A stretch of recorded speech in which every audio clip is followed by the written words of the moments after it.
Баршаңызға сәлем. Бүгін Ақтөбеде жаңбыр немесе бұршақ жауып кетсе таңғалмаңыздар, себебі мен даланың шаруасын жасауға кірістім. Бұндай шаруаны мен бірінші рет жасап тұрмын десем де болады.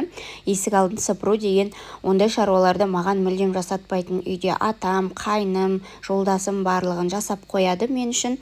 Мен тек үй тірліктерін ғана жасаймын. Көбісі комментарийда пысықсыз деп жазып жатасыздар. Ондай қатты енді пысық емеспін деп айтқым келеді.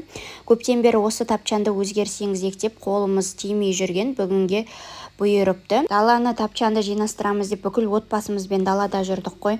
Кешкі асқа ауылдан папам беріп жіберген балықты пісіріп, және де жолдасым өзінің фирменный шашлығын пісіріп жатқан болатын. Тапчанымыз ойдағыдай өзімізге ұнап, керемет болып шықты. Кешкі асымызды бүгін отбасымызбен далаға ішектеп, керемет дастархан жайдық. Менің отбасымда атам, қайным, қайынсіңілім, жолдасым және де балаларым бар. Айтпақшы, Багира деген итіміз бен Белка деген қоянымыз да бар. Біздің кішігірім отбасы осындай. Тапчанымыз қатты ұнады. Ал сіздерге қалай шыққан?